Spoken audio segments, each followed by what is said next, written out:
राम श्याम दो भाई थे। दोनों एक ही विद्यालय में पढ़ा करते थे और यहाँ तक कि एक ही कक्षा में। किंतु राम पढ़ने में होनहार था, वहीं उसका भाई श्याम पढ़ने से बचता था और ना पढ़ने के ढेरों बहाने ढूंढता था। राम के दोस्त पढ़ने वाले थे और श्याम के दोस्त ना पढ़ने वाले और काम चोरी करने वाले थे।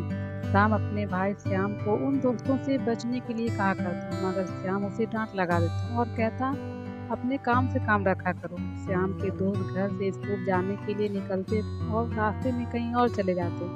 कहीं पार्क में बैठते, कभी जाकर कहीं खाना पीना करते और कभी फिल्में देखा करते थे। श्याम भी उनकी संगति में आ गया और वह भी धीरे धीरे स्कूल जाने से बचता रहा। श्याम भी उन दोस्तों के साथ बाहर में खाना पीना और घूमना करता।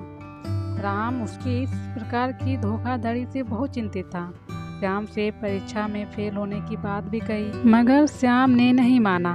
एक दिन की बात है, श्याम स्कूल जा रहा था। उसके दोस्त मिल गए और उन्होंने कहा, आज स्कूल नहीं जाना है, हम सभी अपने दोस्त हरि का जन्मदिवस मनाएंगे और बाहर खाना पीना करेंगे और खूब मज़े करेंगे। पहले तो श्याम ने मना किया, किंतु दोस्तों के बार बार बोलने पर वह उनके साथ चला गया। श्याम और उनके मित्रों ने खूब पार्टी करी और उस दिन स्कूल नहीं गए। इस प्रकार का काम वह और उसके दोस्त निरंतर करते रहते।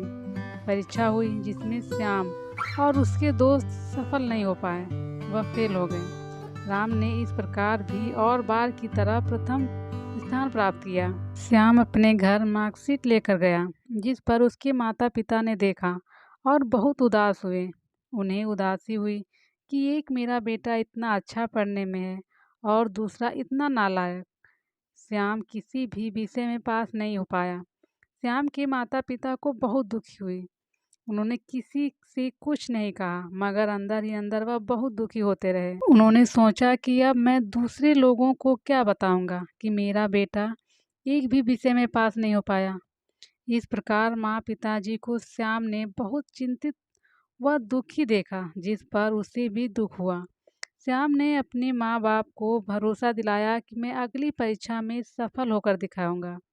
श्याम ने अपने उन सभी दोस्तों को छोड़ दिया जिन्होंने उसकी सफलता में उसका मार्ग रोका था। उन सभी छल और कपट करने वाले दोस्तों को छोड़कर अपनी पढ़ाई में ध्यान लगाया। नतीजा यह हुआ कि साल भर की मेहनत से ही वह परीक्षा में सफल ही नहीं, अपितु विद्यालय में सर्वोच्च स्थान प्राप्त किया। इस पर उसके माता पिता को बहुत खुशी हुई और अपने पुत्र श्याम को गले से लगाया, उन्हें शाबाशी दी। श्याम को पता चल गया था कि जैसी संगति मिलेगी वैसा ही परिणाम मिलेगा।